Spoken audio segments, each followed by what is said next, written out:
সৃষ্টিকর্তাকে স্মরণ করে শুরু করছি আজকের ভিডিওটি। আশা করছি যে যেখান থেকে এই ভিডিওটি দেখছেন সবাই ভালো আছেন। আজকে আমি দেখাবো মেশিনে কিভাবে সঠিকভাবে তেল দিতে হয়। মানুষের বেঁচে থাকার জন্য যেমন খাদ্যের প্রয়োজন, ঠিক তেমনি মেশিনকে ভালো রাখতে চাইলেও তেলের কোনো বিকল্প নেই। মেশিনে সঠিকভাবে তেল না দেওয়ার কারণে অনেক সমস্যা দেখা দেয়।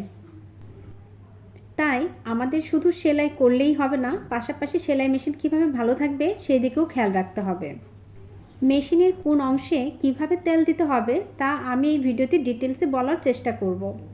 আশা করব ভিডিওটি মনোযোগ দিয়ে দেখবেন। কথা বাড়াবো না, চলে যাচ্ছি মূল ভিডিওতে। প্রথমে মেশিনের উপরের অংশে কোথায় কোথায় তেল দিতে হবে তা দেখাবো। তার জন্য প্রথমে যে কাজটি করতে হবে তা হচ্ছে, মেশিনে যদি কোনো সুতা থেকে থাকে তা আমরা মেশিন থেকে খুলে নেব। না হলে মেশিনে তেল দেওয়ার সময় সুতার মধ্যে তেল পড়লে সুতাটা নরম হয়ে যাবে এবং সেলাই করার সময় ছিঁড়ে যাবে। সুতাটা খুলে নিলাম। এখন নিচে যে ববিন কেস রয়েছে সেই ববিন কেসটা আমরা খুলে নিচ্ছি। ববিন কেসটা খুলে নিয়েছি কারণ ববিন কেসের মধ্যে যে সুতা ভরা ববিন রয়েছে সেই ববিনের মধ্যে যদি তেল পড়ে তাহলে সুতাটা ভিজে নরম হয়ে যাবে এবং সেলাই করার সময় ছিঁড়ে যাবে। তাই ববিন এবং সুতাটা আলাদা করে নিলাম। তেল দেওয়ার আগে মেশিনটা অবশ্যই ভালো করে পরিষ্কার করে নিতে হবে।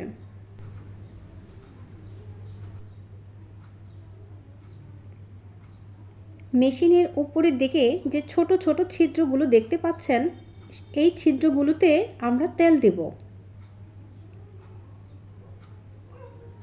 যতগুলো ছিদ্র আছে দৃশ্যমান প্রত্যেকটা ছিদ্রতেই আমরা তেল দিয়ে নিব।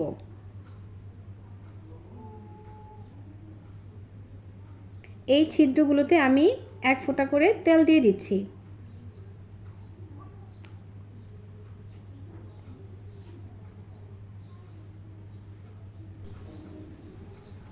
এই যে এখানে মাঝারি সাইজের একটি ছিদ্র দেখা যাচ্ছে, এর মধ্যেও আমরা তেল দিব। মেশিনের চাকাটা ঘোরালে এই ছিদ্রের ভিতরে কিছু একটা নাড়াচাড়া করবে এমন দেখা যাবে, ঠিক ওই জায়গাটাতেই আমরা তেল দিব।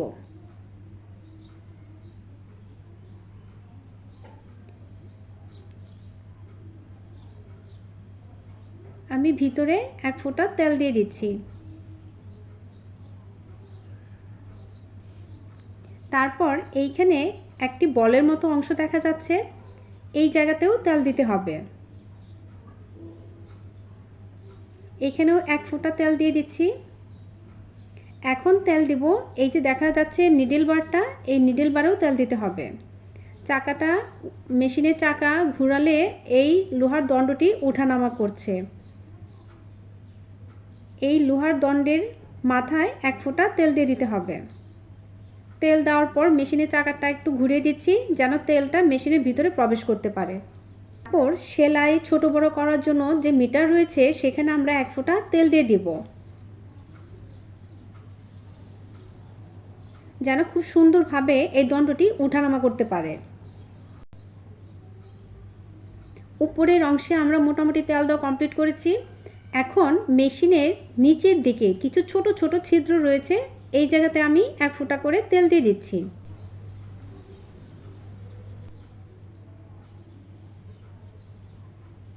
বাড়তি তেলগুলো যে ছিল তা আমি মুছে নিচ্ছি।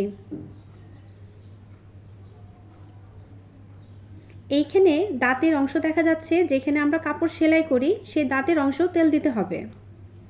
আমি দাঁতের অংশে 1 ফোঁটা করে তেল দিয়ে দিচ্ছি। আবারও সেই একইভাবে বাড়তি তেলটুকু সুন্দরভাবে পরিষ্কার করে নিচ্ছি। এই যে গোল অংশটা দেখতে পাচ্ছেন, এইটার ভিতরে আমাদেরকে তেল দিতে হবে। তাই এই স্ক্রুটি ঘুরিয়ে এই কাভারটি উপরের দিকে উঠিয়ে নিলাম। এখন একটু ভালোভাবে খেয়াল করলে দেখুন, মেশিনের চাকাটা ঘোরালে এই গোল অংশের মধ্যে কিছু অংশ নড়াচড়া করছে। যে অংশগুলো নড়াচড়া করছে এই জয়েন্টগুলোতে আমাদেরকে 1 ফোঁটা করে তেল দিতে হবে। আমি বোঝার সুবিধার্থে আবারও দেখিয়ে দিচ্ছি। আমি এই জয়েন্টগুলোতে এক ফোঁটা করে তেল দিয়ে দিচ্ছি।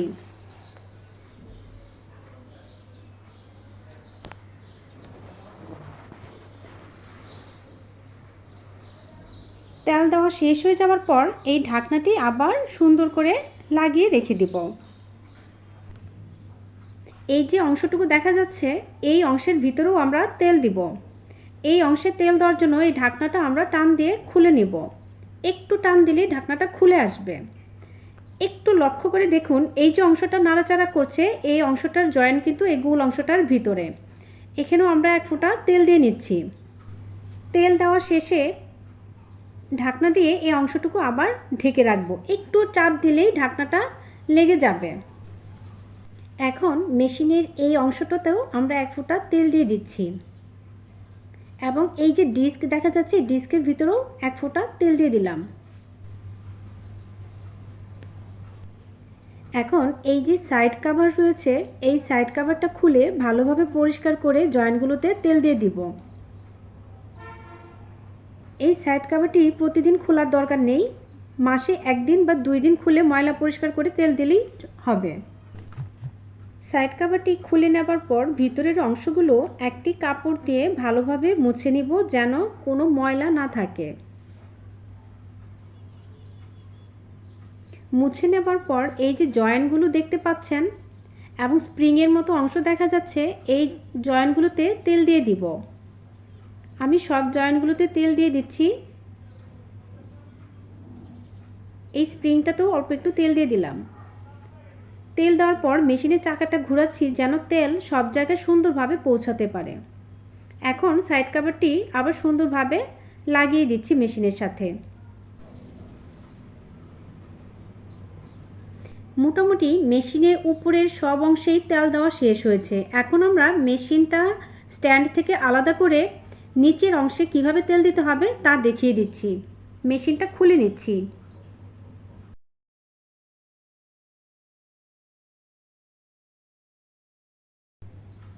এখন মেশিনের এই নিচের অংশে আমরা তেল দিব। এই নিচের অংশে তেল দেওয়াটা কিন্তু খুবই গুরুত্বপূর্ণ একটি বিষয়। শুধু উপরে তেল দিলেই হবে না, সপ্তাহে অন্তত একদিন মেশিনের এই নিচের অংশে নিয়মিত তেল দিতে হবে। তো তেল দেওয়ার আগে মেশিনটা আমি খুব ভালোভাবে নিচের অংশটা পরিষ্কার করে নিচ্ছি, একইভাবে যেন ধুলোবালি না থাকে।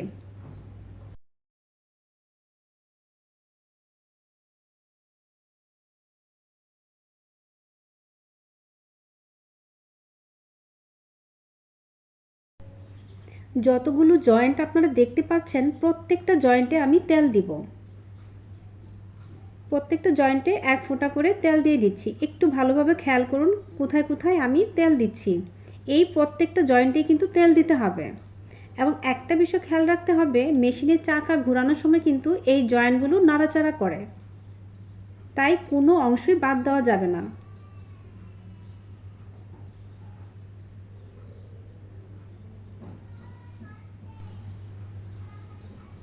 এখন ববিন কেসের যে স্যাটেলটি আছে এই স্যাটেলের এখানেও আমরা এক ফোঁটা তেল দিয়ে দিব।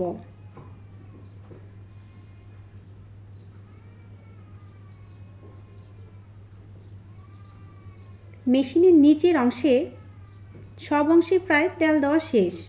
এখন মেশিনটা আমরা স্ট্যান্ডের সাথে সেট করে নিব। মেশিনটা স্ট্যান্ডের সাথে সেট করে নিয়েছি।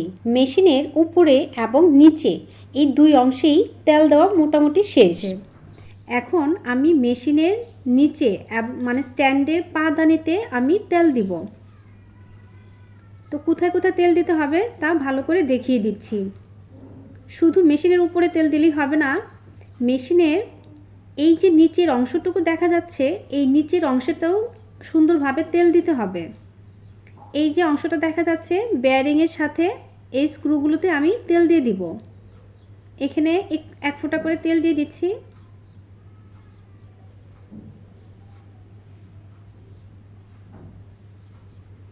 তারপর নিচের এই পাদানির যে জয়েন্টগুলো রয়েছে পাদানির এই জয়েন্টগুলোতেও আমি তেল দিয়ে দিচ্ছি।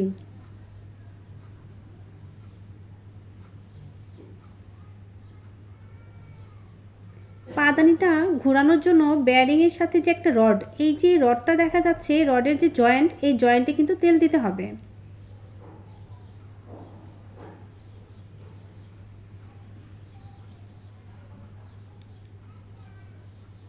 এই জয়েন্টেও 1 ফোঁটা তেল দিয়ে দিচ্ছি।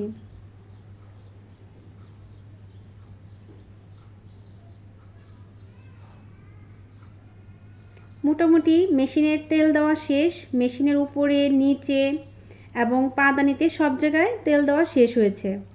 এখন আমাদের যে কাজটি করতে হবে, মেশিনকে রান করানোর জন্য এই যে সুই দেখা যাচ্ছে, আমি সুইটা মেশিন থেকে খুলে নিব। মেশিন থেকে সুইটা খুলে নিলাম। সুইটা খুলে নিলাম। এই যে ফিট দেখা যাচ্ছে, ফিটটা উপরের দিকে উঠিয়ে নিলাম। এখন খালি মেশিন, সুতা বা ববিন কেস মেশিনের মধ্যে কিচ্ছু নেই, শুধু খালি মেশিনটা আমরা কিছুক্ষণ চালাবো মেশিনটাকে ইজি করার জন্য। অন্তত 30 মিনিট যদি খালি মেশিনটা এইভাবে আপনারা চালান, তাহলে মেশিনের অনেক সমস্যাই সমাধান হয়ে যাবে। যদি মেশিন জ্যাম থেকে থাকে তাও ছেড়ে দিবে, এবং অনেকের মেশিনে খুব বাজে একটা শব্দ হয়, সেই শব্দটাও কমে যাবে। আর যেভাবে মেশিনে তেল দেওয়া দেখালাম, ঠিক একই নিয়মে সপ্তাহে অন্তত একদিন যদি আপনারা মেশিনে তেল দেন, তাহলে আপনাদের মেশিন অনেক ভালো থাকবে। আশা করি আজকের ভিডিওটি একটু হলেও আপনাদের ভালো লেগেছে। যদি ভালো লেগে থাকে প্লিজ সাবস্ক্রাইব করে পাশে থাকার অনুরোধ রইল। ধন্যবাদ সবাইকে।